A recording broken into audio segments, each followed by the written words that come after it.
20க்கும் மேற்பட்ட முறையில் இப்போ இவர் அந்த பேசினார் பார்த்தீங்களா அந்த வீடியோவில், அதை நானே உங்களுக்கு காட்சிப்படுத்துகிறேன், நீங்கள் பாருங்கள். அந்த பேச்சை நான் கிட்டத்தட்ட ஒரு 20 தடவை பார்த்துட்டேன்.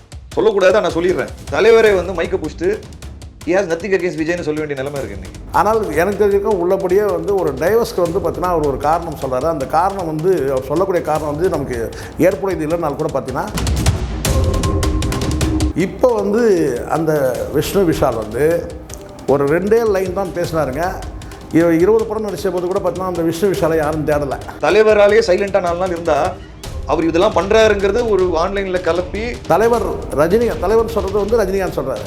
தலைவர் ரஜினிகாந்த் அவர்கள் மீதே வந்து ஒரு அவதூறு பிரச்சாரங்கள் பேசும்போது அவரே வந்து மைக்கு பிடிச்சி என்ன பேசவே மாட்டேங்கிறாங்க, வாயில என்ன கொலைக்கட்டே வச்சுருக்காரா, இந்த விர்ச்சுவல் வாரியர்ஸ்லாம் வந்து முரட்டு அடிப்பாங்கன்னு சொல்கிறார். ஆனால் அவர் அதுக்கெல்லாம் பயப்படலை. ஐயோ நம்ம வந்து படங்கள் வந்து பார்த்தீங்கன்னா தோல்வி அடிச்சிருமோ, இல்லை இவங்க நமக்கு எதிராக நெகட்டிவ் ப்ரொமோட் பண்ணுவாங்களா அப்படின்னா பயப்படாமல் போல்டாக தைரியமாக சொன்னார். அதுக்கு விஷ்ணு விஷாலை வந்து நம்ம நெஞ்சார பாராட்டணும்.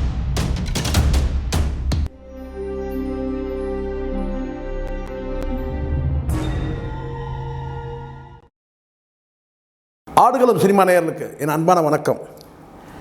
இன்றைக்கி ஒரு நடிகர் பற்றி பரபரப்பாக பேசுகிறாங்க. இணையம் முழுவதும் வந்து பற்றி எரியுது.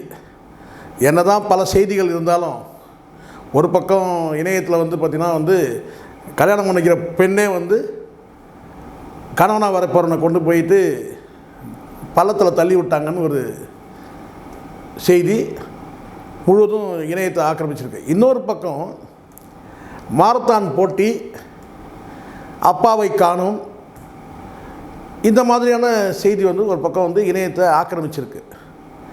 இன்னொரு பக்கம் அதிமுகலேருந்து இந்த அமைச்சர் போய் தாவேக்கலை சேர்றாரு, அந்த அமைச்சர் தாவேக்கலை போய் சேர்றாரு அப்படின்னு சொல்லி ஒரு பரபரப்பு செய்தி.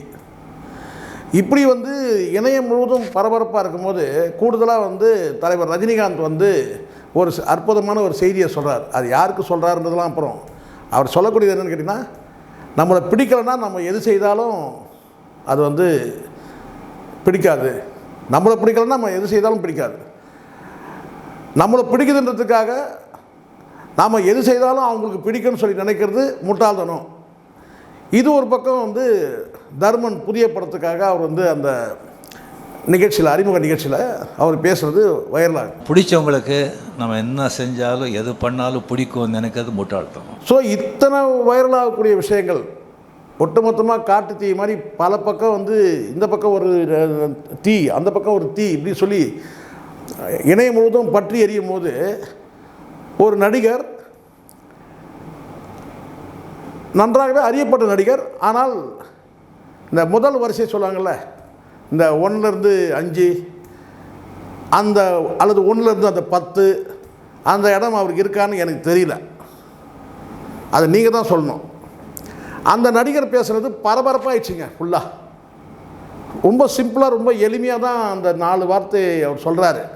ஆனால் அந்த 4 வார்த்தையும் மிகப்பெரிய அளவில் வந்து பார்த்தீங்கன்னா இத்தனை காட்டு தீகளுக்கு மத்தியில் வந்து பார்த்தீங்கன்னா வந்து ஒரு தனி தீயாக எரிஞ்சிக்கிட்டு இருக்குது.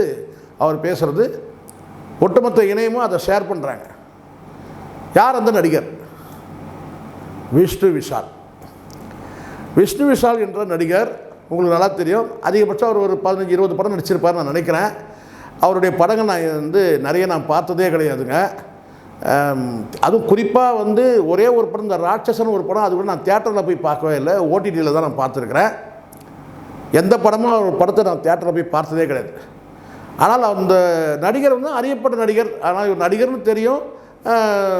நம்ம வந்து ஓடிடியில் சில படங்களை வந்து அந்த குறிப்பாக அந்த ராட்சசன் படத்தை நான் பார்த்துருக்குறேன். முழு படமும் பார்த்துருக்கேன். மற்ற எந்த படமும் நான் ஒரு படம் நான் பார்த்ததே கிடையாது. இருக்கிறத உண்மையை சொல்லிடணும். நம்ம உண்மை சொல்லி தானே நம்ம கெட்ட பேர் எடுத்துருக்குறோம். அந்த போலித்தனமாக பேசுகிறது நமக்கு பிடிக்காது. உள்ளபடியே நான் ஒரு எந்த படமும் நான் பார்க்கல. ஆனால் கிட்டத்தட்ட வந்து ஒரு 20க்கும் மேற்பட்ட முறையில் இப்போ இவர் அந்த பேசினார் பார்த்தீங்களா அந்த வீடியோவில், அதை நானே உங்களுக்கு காட்சிப்படுத்துகிறேன், நீங்கள் பாருங்கள். அந்த பேச்சை நான் கிட்டத்தட்ட ஒரு 20 தடவை பார்த்துட்டேன் இது வரைக்கும். இன்னும் கூட நான் பார்க்க போகிறேன். சொல்லக்கூடாது, நான் சொல்லிடுறேன். தலைவரே வந்து மைக்கை பிடிச்சிட்டு நத்திங் அகேன்ஸ்ட் விஜய்னு சொல்ல வேண்டிய நிலைமை இருக்கு இன்னைக்கு. அப்படி என்னங்க பேசிட்டாரு, யாரும் பேசாத பேசிட்டாரு அப்படின்னு நீங்கள் கேட்பீங்க. முதல்ல விஷ்ணு விஷால் நடிகர்ன்றது யாருன்றதை உங்களுக்கு நான் ஒரு அறிமுகம், நான் வந்து அவரை பற்றி தேடுதல் செய்யும் போது எனக்கு கிடைச்ச விஷயம் கேட்டால், அவர் நீர் பறவைன்ற ஒரு படத்தில் வந்து பிரபலமாக பேசப்பட்டிருக்கார். அவர் நடித்த முதல் படம் வெண்ணிலா படக்குழுன்றது. அதுக்கப்புறம் வந்து நேற்று இன்று நாளை சில படங்கள்லாம் அவர் நடிச்சிருக்கிறாரு. கிட்டத்தட்ட ஒரு 20 படம் நடிச்சிருப்பார் பிறகு. என்னால் வரிசையாக வந்து எனக்கு தெரியல, சொல்ல முடியல. ஆனால் ஒரு 20 படம் தோராயமாக நடிச்சிருப்பார் அப்படின்னு சொல்கிறாங்க. அது நீர்ப்பறவை என்ற படம் அவர் வந்து முழுமையாக பேசப்பட்டிருக்கு. அவருடைய படங்களில் வந்து நீர்ப்பறவைன்னு சொல்லிட்டு தனிப்பட்ட வாழ்க்கையில் வந்து அவர் வந்து அவங்க மனைவியை வந்து டைவர்ஸ் பண்ணியிருக்கிறாரு. அந்த மனைவியை டைவர்ஸ் பண்ணதுக்கு வெளிப்படையாக இது வரைக்கும் யாருமே காரணம், பல பேர் உங்களுக்கு தெரியும் நினைக்கிறேன். இந்த டைவர்ஸ் பண்ணது, சினிமா நடிகர் டைவர்ஸ் பண்ணானுங்கன்னா எவனோ காரணம் சொல்லவே மாட்டான். சொல்லணும்னு அவசியம் கிடையாது. ஆனால் ஒரு என்ன சொல்கிறேன், திருமணத்துக்கு வந்து பல காரணம் சொல்கிறான். நான் இத்தனை வருஷம் லவ் பண்ணேன், அத்தனை வருஷம் லவ் பண்ணேன்றான். ஆனால் ஓவர் நைட்டாக டைவர்ஸ் பண்ணிட்டு போயினே இருக்கிறான். அது எந்த காரணம் சொல்கிறதில்ல. ஆனால் காதலிக்கிறதுக்கு காரணம் சொல்கிறான். காதலியோடு வந்து பார்த்தீங்கன்னா வந்து இவன் லூட்டி அடிக்கிறது, இவன் வந்து ஊரை சுற்றுறது, ஆட்டம் போகிறது எல்லாத்தையும் காட்டுறான். ஆனால் டைவர்ஸ் வரும்போது ராத்திரி ஒரு நைட்டோடு சைலண்ட்டாக டைவர்ஸ் பண்ணிட்டு போயினே தர்றான்.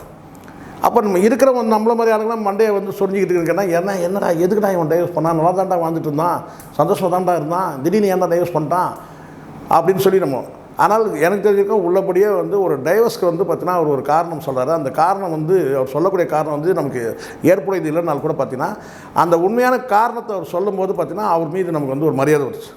விஷ்ணு விஷால் மீது என்னென்னா, அவர் முதல் மனைவி ரஜினி நட்ராஜ்னு சொல்கிறாங்க. நடராஜ்னா உங்களுக்கு தெரியும் நினைக்கிறேன். அவர் வந்து ரஜினிகாந்தோடைய நீண்டகால பழைய நபர்கள்லாம் தெரியும். அவர் வந்து வள்ளின்ற படத்தை கூட டைரக்ட் பண்ணியிருக்காரு. கே நட்ராஜ், ரஜினிகாந்தோட பாலிய நண்பர் சொல்லுவாங்க. ஸோ அவருடைய மகளை தான் திருமணம் பண்ணியிருக்காரு. அந்த அம்மாவுக்கு வந்து கேன்சர் வந்திருக்கு. கேன்சர் வந்தது தெரிஞ்சு தான் இவர் பண்ணியிருக்காரு. அதுதான் அவர் மேலே ரொம்ப மரியாதை. அந்த அம்மா கேன்சர் இருக்குதுன்னு தெரிஞ்ச பிறகு தான் வந்து திருமணமும் பண்ணியிருக்கிறார். ஒரு மாதத்துக்கு முன்னாடியே எனக்கு தெரியும் அவங்களுக்கு கேன்சர் இருக்குன்ட்டு. ஆனாலும் தொடர் படப்பிடிப்பு இருக்கும்போது பார்த்திங்கன்னா எங்களுக்குள்ளே ஒரு மிஸ் அண்டர்ஸ்டாண்டிங் வந்துச்சுன்றாரு. நம்ம அதுக்குள்ளே போக முடியாது. ரொம்ப எப்படி மிஸ் அண்டர்ஸ்டாண்டிங் வந்துச்சுன்னு தெரியல.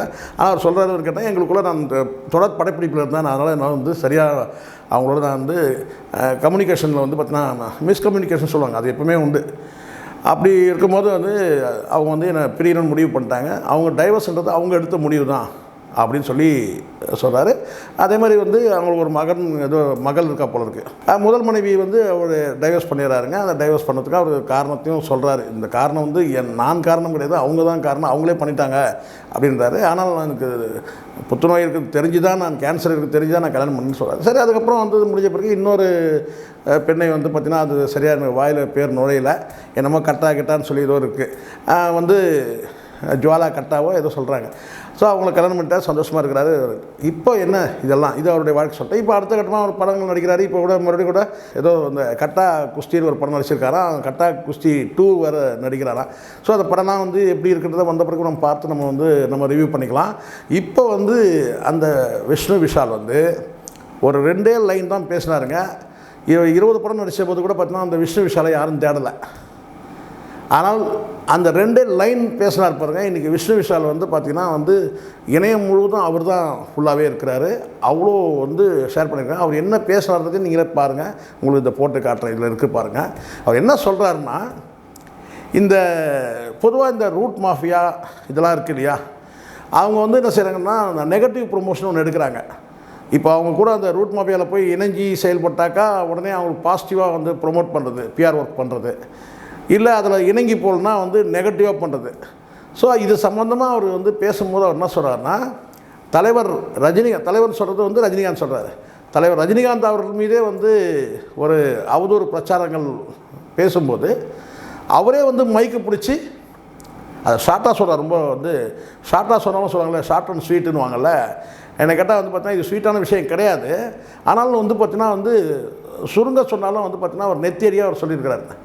ரஜினிகாந்த் அவர்களே, தலைவர் அவரே வந்து பார்த்திங்கன்னா அவர் மீது அந்த ஒரு அவதூறை கிளப்பிடும் போது அவர் மைக்கை பிடிச்சி நான் அப்படிலாம் பேசுகிறையே அப்படின்னு சொல்கிறார். அப்போ விளக்கம் தர வேண்டியதாக இருக்குது. முன்னாடிலாம் வந்து இக்னோர் பண்ணிட்டு போயிட்டே இருப்பாங்க, என்ன யார் என்ன பேசாமல். ஆனால் ரஜினிகாந்த் அவர்களே வந்து வந்து நான் அப்படி பேசவே இல்லைன்னு சொல்லிட்டு மைக்கை பிடிச்சி விளக்கம் சொல்ல வேண்டியதாக இருக்குது அப்படின்றத சொல்கிறாருன்னா, அப்போ வந்து நெகட்டிவ் பிஆர் ஒர்க்கு எந்த அளவுக்கு நடக்குது பாருங்கள் அப்படின்றத அவர் வந்து போல்டாக சொல்லியிருக்கிறாரு. இப்போ இணையத்தில் நீங்கள் பார்த்தீங்கன்னா பல பேர் கமெண்ட்லேயே போட்டுருவாங்க பார்த்துருப்பீங்க. இந்த மாதிரி விஷ்ணு விஷால் பேசின உடனே இவரை வந்து இந்த விர்ச்சுவல் வாரியர்ஸ்லாம் வந்து முரட்டு அடிப்பாங்கன்னு சொல்கிறார். ஆனால் அவர் அதுக்கெல்லாம் பயப்படலை. ஐயோ நம்ம வந்து படங்கள் வந்து பார்த்தீங்கன்னா தோல்வி அடைஞ்சிருமோ, இல்லை இவங்க நமக்கு எதிராக நெகட்டிவ் ப்ரொமோட் பண்ணுவாங்களா அப்படிலாம் பயப்படாமல் போல்டாக தைரியமாக சொன்னார். அதுக்கு விஷ்ணு விஷாலை வந்து நம்ம நெஞ்சார பாராட்டணும். ஃபஸ்ட்டு இப்படி கூட வந்து ஒருத்தர் வந்து ஒரு நடிகர் இருக்கிறாரு, போல்டாக எதிர்த்து பேசுகிறதுன்னு ஒன்று இருக்கிறாரு அப்படின்னு நம்ம வந்து பாராட்டணும். அந்த ரோட் மாஃபியாவை வந்து பார்த்தீங்கன்னா எதிர்த்து பேசுகிறதுல ஒரு பெண் பேசியிருந்தாங்க, உங்களுக்கு தெரியும், மாளவிகா மோகன் சொல்லிட்டு ஒரு நடிகை பேசியிருந்தாங்க. அவங்களுக்கு வாய்ப்பே இல்லை. அதுக்கப்புறம் அந்த அம்மா வந்து வாய்ப்பு இல்லாமல் பண்ணிட்டாங்கன்னு கூட தகவலாம் இருக்குது. ஆனாலும் விஷ்ணு விஷால் வந்து பார்த்திங்கன்னா வந்து பெரிய வந்து சூப்பர் ஹிட் படங்கள் கொடுத்தது கிடையாது, பெரிய பிளாக் பஸ்டர் படங்கள்லாம் கொடுத்தது கிடையாது. தலைவர் படத்துலேயும் லால் சலாம்னு ஒரு படத்தில் நடிச்சிருக்கிறாரு. இருந்தாலும் தலைவர் குறித்து அவர் வந்து பேசும்போது தலைவருக்கே இந்த நிலைமை என்னென்னா வந்து ஒரு அவதூறு பிரச்சாரங்கள் வந்து அவரே மைக்கு பிடிச்சி அதுக்கு விளக்கம் சொல்ல வேண்டியதாக இருக்குது அப்படின்னு சொல்லியிருக்காரு. அதுதான் ரஜினிகாந்த் அவர் கூட சமீபத்தில் அந்த தர்மன் அந்த பட விழாவில் கூட பார்த்திங்கன்னா வந்து பேசினாலும் தப்பு, பேசலனாலும் வந்து பார்த்தீங்கன்னா இவர் ஏன் பேசலன்னு கேட்குறாங்கன்ற மாதிரிலாம் ரொம்ப மனசு கொஞ்சம் வெறுத்து போய் தான் பேசினார். ஏன்னா ஏதாவது ஒன்று நம்மளை பற்றி ஏதாவது ஒன்று பேசிகிட்டே இருக்கிறாங்க, ஏன் பேசலைன்னா ஏன் பேசலன்னு கேட்குறாங்க, பேசினா ஏன் பேசணுன்னு கேட்குறாங்க அப்படின்னு சொல்லி அவர் வந்து சொன்னார். அதுக்கப்புறம் தான் தொடர்ச்சியாக தான் அந்த வார்த்தையை சொன்னார். என்னென்னா இங்கே வந்து நம்மளை பிடிக்கலன்னா நம்ம எது செஞ்சாலும் பிடிக்காது, நம்மளை பிடிக்கிறதுனால நம்ம எது செஞ்சாலும் பிடிக்கணும்னு சொல்லிட்டு நினச்சோம்னா முட்டாள்தனம் சொல்லிட்டு நெத்தியடியாக வந்து சொல்லியிருந்தார். கிட்டத்தட்ட தலைவருக்கு ஈக்குவலாக வந்து பேசணும், அந்த வார்த்தைக்கு ஈக்குவலாக வந்து விஷ்ணு விஷால் பேசுகிறது என்னென்னா தலைவருக்கே இந்த நிலைமை, தன்னை அவதூறு பிரச்சாரங்களை வந்து அந்தளவுக்கு கட்டவிழ்த்து விடுறாங்க, அவரே வந்து மைக்கை பிடிச்சி வந்து விளக்க சொல்ல வேண்டியதாக இருக்கணும் இருக்குன்னா அப்புறம் நான் எங்களை போன்ற சாதாரண நடிகர்களுடைய நிலைமை என்னன்றதை சொல்கிறாரு. அது மிகப்பெரிய வைரல் ஆகிட்டு ஒரு விஷயத்தை கொண்டு வந்து அவரே வேற வழி இல்லாமல் மைக்கில் வந்து நான் ஏன் இதெல்லாம் பண்ணோம். இந்த விஷயத்தில் வந்து விஷ்ணு விஷால் பேசின அந்த வார்த்தைகள் வந்து உள்ளபடியே வந்து பார்த்தீங்கன்னா எல்லா நடிகர்கள் மனசுக்குள்ளே இருக்கிறது தான் அவர் சொல்லியிருக்கிறாரு. ஆனால் துணிஞ்சு யாராவது ஒருத்தர் சொல்லணும்ல, எல்லாரும் மனசுக்குள்ளேயே புழுங்கிட்டு போகிறான், இதை வந்து வெளிப்படையாக வந்து தைரியமாக சொல்கிறதுக்கு வந்து ஒரு ஆள் சொல்லியிருக்கிறாரு. அதுதான் விஷ்ணு விஷால்ன்ற அந்த நடிகர் வந்து இன்றைக்கி பரவலாக வந்து இணையத்தை முழுவதுமாக வந்து பார்த்திங்கன்னா வந்து பேசக்கூடிய ஒரு மனிதராக இருக்கிறான்றது தான் இந்த தகவல். நன்றி, மீண்டும் சந்திப்போம்.